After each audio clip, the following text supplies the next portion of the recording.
किसी भी देश की जो व्यवस्था होती है, उसका जो सिस्टम होता है, वो एक आम इंसान की आजादी पर कितना कितना गहरा असर डाल सकता है। हम्म।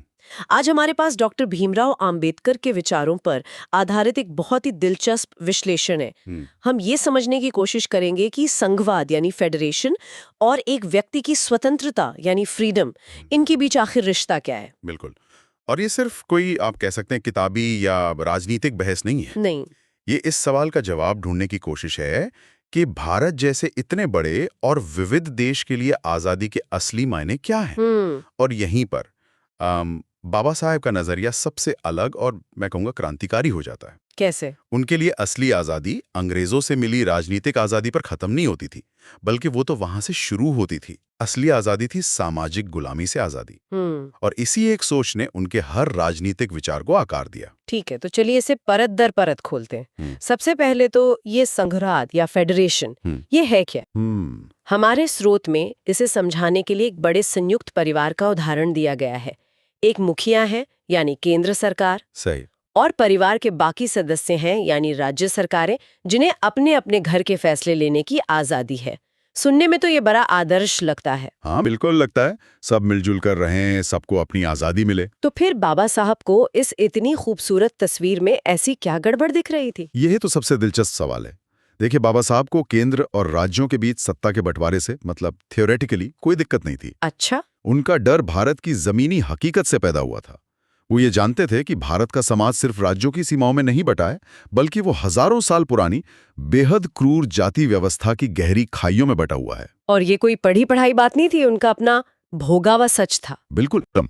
उनका डर यही था कि अगर राज्य सरकारें बहुत ज्यादा शक्तिशाली हो गईं, तो हर राज्य में जो स्थानीय तौर पर प्रभावशाली और ताकतवर जातियां हैं, वो राज्य की मशीनरी पर कब्जा कर लेंगी। अच्छा। और फिर वो इस सरकारी ताकत का इस्तेमाल कमजोर और दलित समाज का शोषण करने के लिए करेंगी। और अगर केंद्र सरकार दखल देने की कोशिश करेगी, तो वो कहेंगे ये तो राज्य का आंतरिक मामला है या हमारी संस्कृति का हिस्सा है। हाँ, बिल्कुल। मतलब जो कागज पर राज्य की आजादी दिखती, वो जमीन पर किसी ताकतवर समूह की दूसरों पर जुल्म करने की आजादी बन जाती। आपने एकदम सही पकड़ा। और ये कोई काल्पनिक डर नहीं था। स्रोत में अमेरिका का उदाहरण बहुत अच्छे से समझाया गया है। अमेरिका दुनिया का सबसे पुराना फेडरेशन है, लेकिन वहां क्या हुआ? दक्षिणी राज्यों ने स्टेट्स राइट्स यानी राज्यों के अधिकारों की आड़ में दशकों तक, बल्कि 100 साल से भी ज्यादा अपने अश्वेत नागरिकों पर भयानक अत्याचार किए। उन्हें गुलाम बनाकर रखा। उनके सारे अधिकार छीन लिए। और केंद्र सरकार चाहकर भी लंबे समय तक कुछ नहीं कर पाई, क्योंकि ये राज्यों का आंतरिक मामला था। बाबा साहब भारत के लिए ऐसा भविष्य किसी भी कीमत पर नहीं चाहते थे। लेकिन उस वक्त तो संविधान सभा में बहुत से बड़े नेता थे जो राज्यों को ज्यादा अधिकार देने की वकालत कर रहे थे। उनका तर्क था कि भाई भारत इतना बड़ा देश है, दिल्ली में बैठी सरकार हर कोने की जरूरतें कैसे समझ सकती है। सही तर्क है। स्थानीय फैसले स्थानीय लोगों को ही लेने चाहिए, तभी तो असली लोकतंत्र आएगा। इस तर्क में भी तो दम लगता है। बिल्कुल दम लगता है। और यही तो उस बहस की खूबसूरती थी। वो कोई आसान फैसला नहीं था, लेकिन बाबा साहेब का जो काउंटर क्वेश्चन था, वो इससे भी ज्यादा शक्तिशाली था। वो पूछते थे, ये स्थानीय लोग कौन है? क्या वो एक समान है? उनका जवाब था नहीं, हमारा समाज बराबर नहीं है। सही। इसलिए उन्होंने एक क्रांतिकारी विचार सामने रखा जो उस समय किसी ने सोचा भी नहीं था। उन्होंने कहा, अगर कोई राज्य सरकार अपने ही नागरिकों के मूल अधिकारों का हनन करती है, तो ये एक मजबूत केंद्र सरकार का परम कर्तव्य है कि वो उस राज्य के मामलों में दखल दे, चाहे इसके लिए राज्य के अधिकारों को सीमित ही क्यों न करना पड़े। हाँ, और उस नागरिक के अधिकारों की रक्षा करे। व्यक्ति की आजादी राज्य की आजादी से ऊपर है। ये बात तो समझ आ गई कि उन्हें राज्यों की तानाशाही का डर क्यों था। लेकिन जैसा आपने शुरू में कहा, ये डर सिर्फ राजनीतिक नहीं था, है ना? उनके लिए तो आजादी का मतलब ही कुछ और था। इस पर थोड़ी और रोशनी डालिए। देखिए, ज्यादातर लोगों के लिए 15 अगस्त 1947 आजादी का दिन था। देश आजाद हो गया, बस कहानी खत्म। हाँ, लेकिन बाबा साहब के लिए ये मंजिल नहीं थी, ये बस एक पड़ाव था। उनके लिए असली लड़ाई तो अपने ही समाज के अंदर थी। वो लड़ाई थी जातिवाद, छुआछूत और हजारों साल की सामाजिक गुलामी की जंजीरों को तोड़ने की। स्रोत में कुछ बहुत चुभने वाले सवाल उठाए गए हैं, जैसे उस राजनीतिक आजादी का क्या फायदा जहां एक इंसान को सिर्फ उसकी जाति की वजह से सार्वजनिक कुएं से पानी पीने का अधिकार ना हो या उसे मंदिर में घुसने ना दिया जाए। ये सोचने पर मजबूर करता है। मुझे याद है मैंने उनकी जीवनी में पढ़ा था कि कैसे उन्हें स्कूल में क्लास के बाहर बिठाया जाता था जी। और वो नल से पानी भी नहीं पी सकते थे। कोई चपरासी ऊपर से पानी डालता था तब वो पी पाते थे। जब ये सब उन्होंने खुद झेला हो तो जाहिर है उनके लिए आज़ादी का मतलब सिर्फ अंग्रेजों का जाना नहीं हो सकता। और इसी दर्द से, इसी अनुभव से उनका वो महान दर्शन निकला जिसे हम स्वतंत्रता, समानता और बंधुत्व की त्रिमूर्ति कहते हैं। वो कहते थे कि ये तीनों अलग अलग नहीं हैं, ये एक ही चीज के तीन पहलू हैं और इन्हें एक दूसरे से अलग नहीं किया जा सकता। अच्छा। बिना समानता के स्वतंत्रता कुछ अमीर और ताकतवर लोगों का विशेषाधिकार बनकर रह जाएगी। बिना स्वतंत्रता के समानता व्यक्तिगत पहल को खत्म कर देगी। और इन दोनों को लागू करने के लिए समाज में भाईचारा यानी बंधुत्व होना जरूरी है। बिल्कुल, वरना ये सिर्फ कागजी कानून बनकर रह जाएंगे। अच्छा, तो अब मैं उस बहस को बेहतर समझ पा रही हूँ। इसीलिए जब बाकी नेता राज्यों के लिए ज्यादा अधिकारों की मांग कर रहे थे, बाबा साहेब ये सवाल पूछ रहे थे कि ये अधिकार असल में किसके काम आएंगे? हाँ, क्या ये उस जमींदार के काम आएंगे जो दलित मजदूर को उसकी पूरी मजदूरी नहीं देता, या ये उस मजदूर को न्याय दिलाने में मदद करेंगे? एकदम। उनका जवाब बिल्कुल साफ था। उन्हें जमीनी हकीकत का पता था, इसलिए उनका तर्क था कि कागज पर दिए गए अधिकारों को जमीन पर लागू कौन करवाएगा। ये काम सिर्फ एक मजबूत और निष्पक्ष केंद्र सरकार ही कर सकती थी, जो किसी एक जाति, धर्म या समुदाय के स्थानीय दबाव से आजाद हो। उन्होंने संविधान सभा में साफ कहा था, हम एक ऐसा संघ नहीं बना सकते जो अपने ही नागरिकों को स्वतंत्रता देने में नाकाम हो। वाह। अगर मुझे संघ और स्वतंत्रता में से किसी एक को चुनना पड़े तो मैं हर हाल में स्वतंत्रता को ही चुनूंगा। ये एक बहुत बड़ा और साहसिक बयान था। ठीक है, तो एक तरफ राज्यों की स्थानीय तानाशाही का डर और दूसरी तरफ हर नागरिक की व्यक्तिगत स्वतंत्रता सुनिश्चित करने के लिए एक मजबूत केंद्र की जरूरत।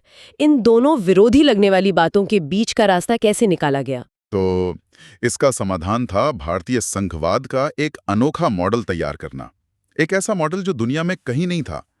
बाबा साहेब और संविधान निर्माताओं ने एक ऐसे भारत की कल्पना की जो बाहर से तो संघात्मक यानी फेडरल दिखे, लेकिन जिसकी आत्मा एकात्मक यानी यूनिटरी हो। स्रोत में इसके लिए एक बहुत सुंदर वाक्य इस्तेमाल किया गया है, an indestructible union of destructible states. मतलब? विनाशी राज्यों का अविनाशी संघ। हाँ, वाओ, ये तो सुनने में ही कितना पावरफुल लगता है ना। मतलब क्या हुआ? इसका मतलब यह है कि भारत एक देश के तौर पर कभी नहीं टूट सकता। वो अविनाशी है, लेकिन देश की एकता, अखंडता और नागरिकों के अधिकारों की रक्षा के लिए जरूरत पड़ने पर राज्यों की सीमाओं को, उनके नाम को और यहां तक कि उनके अधिकारों को भी संसद द्वारा बदला जा सकता है। मतलब राज्य विनाशी हैं? राज्य विनाशी हैं। ये अमेरिका जैसा नहीं है, जहां राज्यों को अलग होने का या केंद्र के कानूनों को नकारने का अधिकार हो। भारत में संघ यानी यूनियन पहले है, राज्य उसके हिस्से हैं। और इसे जमीन पर कैसे उतारा गया? मतलब संविधान में ऐसा क्या खास डाला गया जिससे ये ढांचा खड़ा हो सके? इसके लिए संविधान में कई बहुत होशियारी से तैयार किए गए प्रावधान डाले गए। पहला, एकल नागरिकता, सिंगल सिटीजनशिप। हम सब सिर्फ भारत के नागरिक हैं, किसी राज्य के नहीं।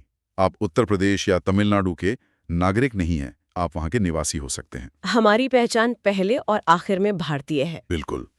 दूसरा, अखिल भारतीय सेवाएं, जैसे आईएएस, आईपीएस। ये अधिकारी केंद्र द्वारा भर्ती किए जाते हैं लेकिन राज्यों में काम करते हैं।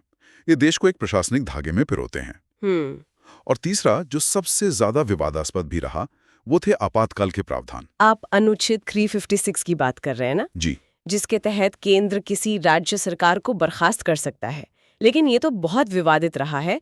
कई लोग इसे केंद्र की तानाशाही का सबसे बड़ा हथियार कहते हैं। और उस वक्त इस पर संविधान सभा में बहुत जबरदस्त बहस हुई थी। अच्छा। कई सदस्यों ने वही डर जताया जो आप बता रही हैं, लेकिन बाबा साहब का जवाब बहुत दूर की सोचने वाला था। हाँ। उन्होंने माना कि इस अनुच्छेद का दुरुपयोग हो सकता है, लेकिन उन्होंने उम्मीद जताई कि इसे एक डेड लेटर, एक मृत पत्र की तरह इस्तेमाल किया जाएगा। मतलब सिर्फ सबसे असाधारण परिस्थितियों में। हाँ, उनका असली तर्क ये था कि भारतीय संविधान पत्थर की लकीर नहीं है, ये जरूरत के हिसाब से अपना स्वरूप बदल सकता है।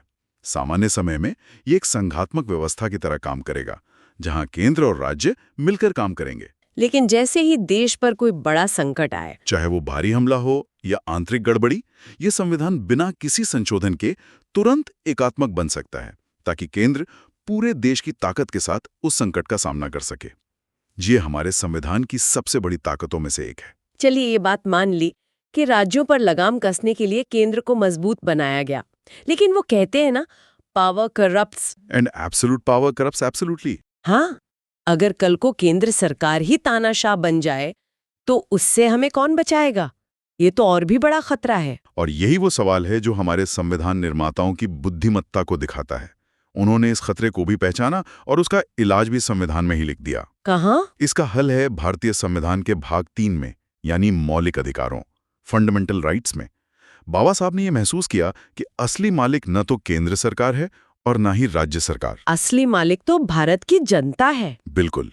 इसलिए उन्होंने कुछ ऐसे अधिकार सीधे सीधे जनता को दे दिए जिन्हें कोई भी सरकार, चाहे वो कितनी भी शक्तिशाली क्यों न हो, छीन नहीं सकती। स्रोत में इन मौलिक अधिकारों को हर नागरिक के लिए कवच और हथियार दोनों बताया गया है। बिल्कुल। ये कवच हैं जो सरकार की तानाशाही से हमारी रक्षा करते हैं, और ये हथियार हैं जिनका इस्तेमाल करके हम अपने अधिकार मांग सकते हैं। इसमें समानता का अधिकार है, बोलने और अभिव्यक्ति की आज़ादी है, जीवन का अधिकार है।